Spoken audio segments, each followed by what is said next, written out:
Good morning friends. आज हम कर रहे हैं 9th क्लास के सिविक्स का चैप्टर भारतीय संविधान निर्माण में हमने दक्षिण अफ्रीका का संविधान किस प्रकार बना और वहाँ पर लोकतांत्रिक देश कैसे स्थापित हुआ उसके बारे में पढ़ा। अब हम आगे पढ़ेंगे भारतीय संविधान का निर्माण। दक्षिण अफ्रीका की ही तरह भारत का संविधान भी बहुत कठिन परिस्थितियों के बीच बना। भारत जैसे विशाल विविधता भरे देश के लिए संविधान बनाना आसान काम नहीं था। भारत के लोग तब गुलाम की हैसियत से निकलकर नागरिक की हैसियत पाने जा रहे थे। देश ने धर्म के आधार पर हुए बंटवारे की विधि सीखा। देश जो है 2 भागों में डिवाइड हो गया था, भारत और पाकिस्तान। इसकी बर्बादी को झेला था। विभाजन से जुड़ी हिंसा में सीमा के दोनों तरफ से कम 10 लाख लोग मारे जा चुके थे। और एक बड़ी और भी समस्या थी, अंग्रेज़ों ने देसी रियासतों के शासकों को आज़ादी दे दी थी कि वे चाहे तो भारत में जा सकते हैं या फिर पाकिस्तान में जा सकते हैं। अगर उनकी इच्छा है तो वो स्वतंत्र भी रह सकते हैं। इन रियासतों का विलय मुश्किल और अनिश्चय भरा काम था। जब संविधान लिखा जा रहा था तब देश का भविष्य इतना सुरक्षित और चैन भरा नहीं लगता था जितना कि आज है। संविधान निर्माताओं को देश के वर्तमान और भविष्य की चिंता थी। संविधान निर्माण का रास्ता। सारी मुश्किलों के बावजूद भारतीय संविधान निर्माताओं को एक बड़ा लाभ था। दक्षिण अफ्रीका में जिस तरह संविधान निर्माण के दौर में ही सारी बातों पर सहमति बनानी पड़ी, वैसी स्थिति भारत में नहीं थी।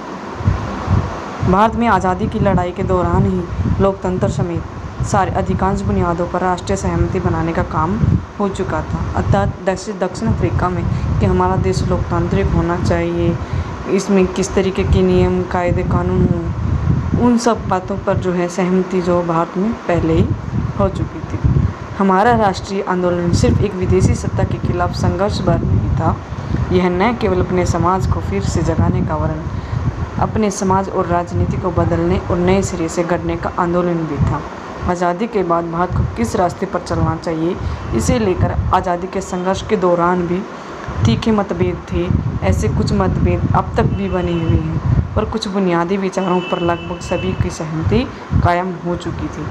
1928 में ही मोतीलाल नेहरू और कांग्रेस के 8 अन्य नेताओं ने भारत का एक संविधान लिखा था और 1931 में कराची में हुए भारतीय राष्ट्रीय कांग्रेस के अधिवेशन में एक प्रस्ताव में यह रूपरेखा रखी गई थी कि आज़ाद भारत का संविधान कैसा होगा।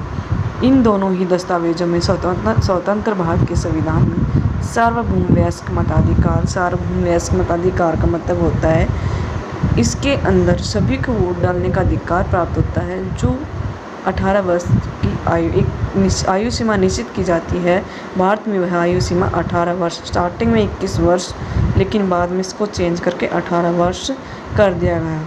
18 वर्ष का वह नागरिक अब जो किसी भी जाति, धर्म, समुदाय, लिंग, स्थान का हो, या चाहे वो अमीर है या गरीब है, किसी भी धर्म से रिलेटेड है, उसको वोट डालने का अधिकार जो है वो दिया गया।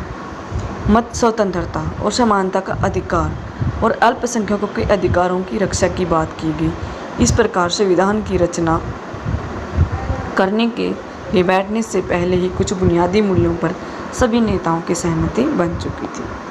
औपनिवेशिक शासन की राजनीतिक संस्थाओं और व्यवस्थाओं को जानने समझने से भी नई राजनीतिक संस्थाओं का स्वरूप तय करने में मदद मिली।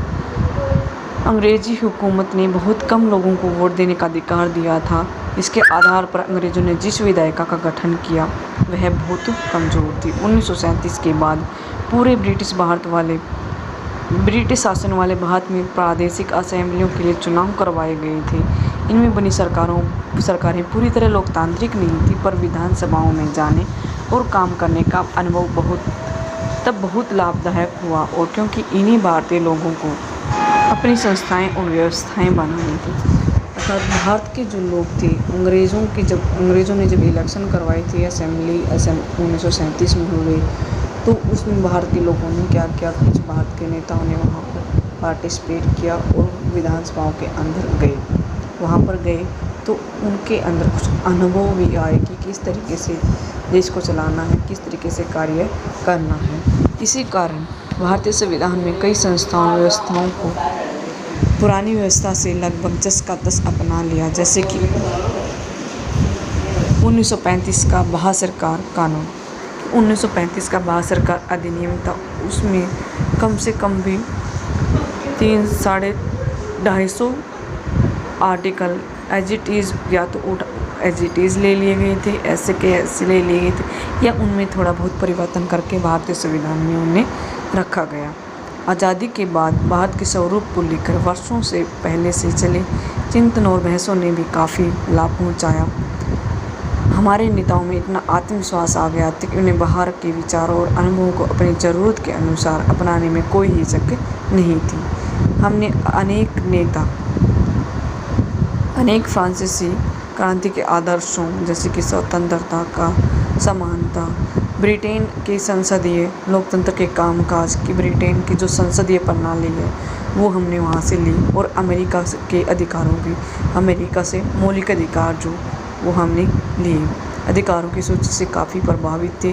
रूस में हुई समाजवादी क्रांति ने भी अनेक भारतीयों को प्रभावित किया और वे सामाजिक और आर्थिक समता पर आधारित व्यवस्था बनाने की कल्पना करने लगे थे, लेकिन वे दूसरों की सिर्फ नकल नहीं कर रहे थे। हर कदम पर वे यह सवाल ज़रूर पूछते थे कि क्या ये चीज़ें हमारे लिए सही हैं। इन सभी चीज़ों ने हमारे संविधान के निर्माण में मदद की। एक संविधान का निर्माण करने के लिए कमेटी बनानी ज़रूरी थी, तो उसके लिए एक सभा, संविधान सभा जो है वो बनाएगी। संविधान सभा फिर भारत के संविधान के निर्माता कौन थे, यहाँ आपको संविधान बनाने में प्रमुख भूमिका निभाने वाले कुछ नेताओं के बारे में जानकारियाँ मिलेंगी। चुने हुए प्रतिनिधियों की जो सभा, संविधान सभा होती क्या है? चुने हुए प्रतिनिधि जिनको हमने वोट दे करके चुन लिया तो वो जनता के प्रतिनिधि हो गए, चुने हुए प्रतिनिधि कहलाए। तो यहाँ पर क्या कह रहे हैं, चुने हुए प्रतिनिधियों की जो सभा संविधान नामक विशाल दस्तावेज को लिखने का काम करती है उसे क्या कहा जाता है? संविधान सभा कहते हैं। भारतीय संविधान सभा के लिए 1946 में चुनाव हुए, तो संविधान सभा कब बनाएगी ये क्वेश्चन भी पूछ लिया जाता है कई बार। तो 1946 में जो संविधान सभा का निर्माण किया गया। संविधान सभा की पहली बैठक कब हुई? दिसंबर 1946 में। वेरी इंपॉर्टेंट क्वेश्चन, दिसंबर 1946 में जो है संविधान सभा की पहली बैठक हुई। इसके बाद देश के दो हिस्से, भारत और पाकिस्तान, बंट गए। संविधान सभा भी दो हिस्सों में बंट गई, भारत की संविधान सभा और पाकिस्तान की संविधान सभा। भारतीय संविधान लिखने वाली सभा में 299 सदस्य थे। इसने 26 नवंबर 1949 में अपना काम पूरा कर लिया, तो संविधान सभा बनी। उसने संविधान का जो निर्माण किया, जुलाई 1946 में वो बनी थी, दिसंबर 1946 में पहली बैठक, और 26 नवंबर 1946 में उसने अपना काम पूरा किया। संविधान 26 जनवरी 1950 को लागू हुआ। इसका रीज़न कि 26 नवंबर 1949 को संविधान बनके तैयार हो गया और हमने वेट किया 26 जनवरी का। क्योंकि 1930 में पंडित जवाहरलाल नेहरू जी के नेतृत्व में रावी नदी के तट पर जो है यह निर्णय लिया गया था कि हम 26 जनवरी को जो है वो स्वतंत्रता दिवस के रूप में मनाएंगे। इसीलिए 26 जनवरी को जब 26 नवंबर को जब हमारा संविधान बन के तैयार हो गया, तो हमने वेट किया 26 जनवरी 1950 का और उसमें अपने गणतंत्र दिवस को मनाया। इसी दिन की याद में हम 26 जनवरी को गणतंत्र दिवस के रूप में मनाते हैं हर साल। इसके बाद हमारा 50 साल से भी पहले बनाए संविधान को हम क्यों मानते हैं? हमने पहले ही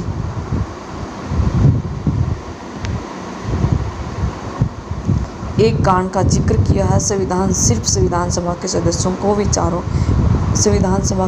के विचारों को ही व्यक्त नहीं करता है, ये अपने समय की व्यापक सहमतियों को भी व्यक्त करता है कि उस टाइम पर मोस्टली लोगों ने जो है इस संविधान के ऊपर अपनी सहमति जताई थी।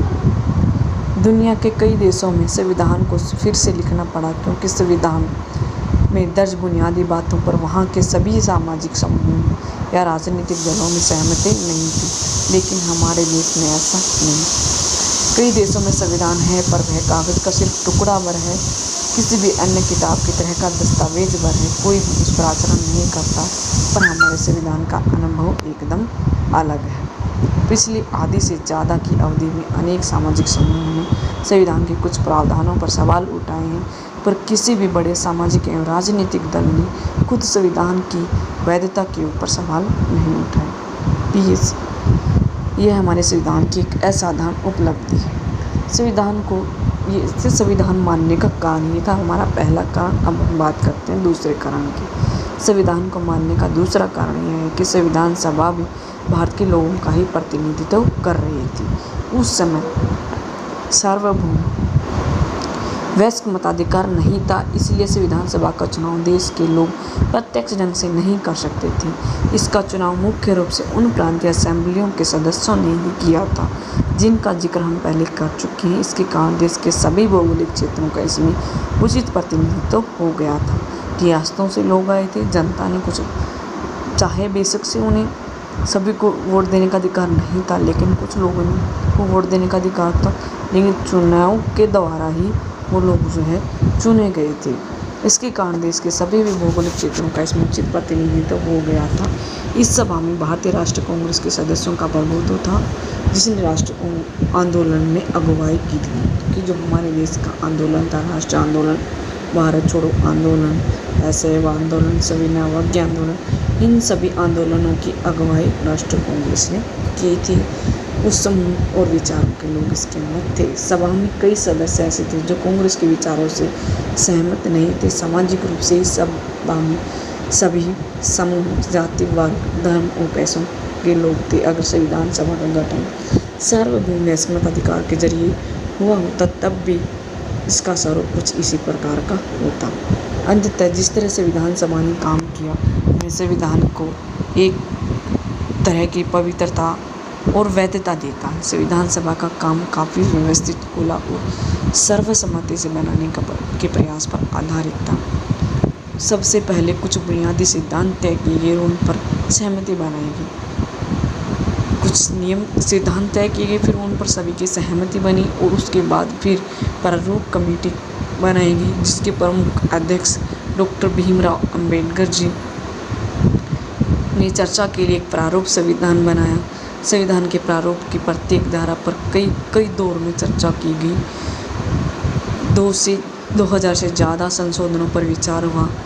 लगभग 3 वर्ष, टोटल 2 वर्ष 11 महीने 18 दिन में, और कुल 114 दिनों की गंभीर चर्चा हुई। सभा में पेश हर प्रस्ताव, हर शब्द और वहाँ कही गई हर बात को रिकॉर्ड किया गया। और ये रिकॉर्डिंग जब संविधान बन के तैयार हो रहा था, हर बात पर बहस हो रही थी, तो जो ये उसकी रिकॉर्डिंग की गई वो क्या कहलाया, कॉन्स्टिट्यूएंट असेंबली डिबेट। इसको इस नाम से 12 मोटे खंडों में प्रकाशित किया गया। इन्हीं बहसों से हर प्रावधान के पीछे की सोच और तर्क को समझा जा सकता है। संविधान की व्याख्या के लिए इस बहस के दस्तावेजों का उपयोग होता है।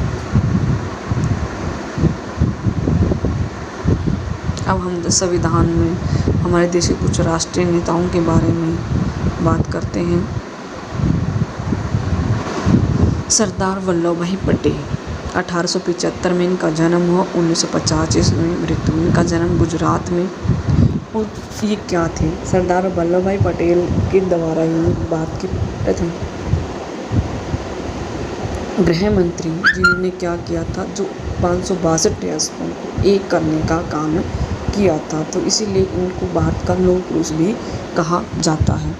इन अंतरिम सरकार में एक गृह मंत्री, सूचना प्रसारण मंत्री, वकील और बारदोली किसान सत्याग्रह के नेता थे और भारतीय रियासतों को एक करने की महत्वपूर्ण भूमिका इन्होंने निभाई। और इसके बाद में इन्हें भारत का उप प्रधानमंत्री भी बनाया गया। अब हम बात करते हैं सरोजिनी नायडू। 1879 में जन्म हुआ, 1949 में इनकी मृत्यु हुई। ये हमारे देश की जन्म इनका आंध्र प्रदेश में सरोजिनी नायडू का, और ये कवयित्री थी, लेखिका और राजनीतिक कार्यकर्ता थी और कांग्रेस की अग्रणी महिला थी। बाद में ये उत्तर प्रदेश की राज्यपाल, पहली महिला राज्यपाल सरोजिनी नायडू बने। इसके बाद हम बात करते हैं जयपाल सिंह 1903 में इनका जन्म हुआ, 1970 में मृत्यु। जन्म झारखंड के अंदर। खिलाड़ी थे और शिक्षाविद थे। भारतीय हॉकी टीम के पहले कप्तान जयपाल सिंह और आदिवासी महासभा के संस्थापक अध्यक्ष थे। तो सुना जाए आदिवासी महासभा किसने बनाई, तो उसके अध्यक्ष कौन थे प्रथम, तो वो थे जयपाल सिंह। और बाद में इन्होंने झारखंड पार्टी की स्थापना की। एच.सी. मुखर्जी 1887 में जन्म, बंगाल के अंदर। 1956 में इनकी मृत्यु। संविधान सभा के उपाध्यक्ष थे।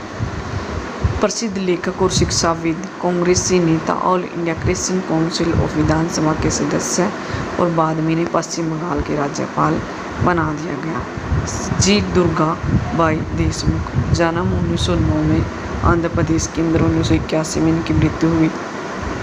एक वकील थे और महिला मुक्ति कार्यकर्ता।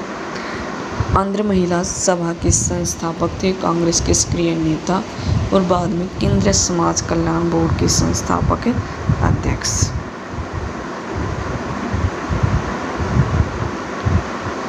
डॉक्टर भीमराव अंबेडकर जी 1891 ईस्वी में इनका जन्म हुआ।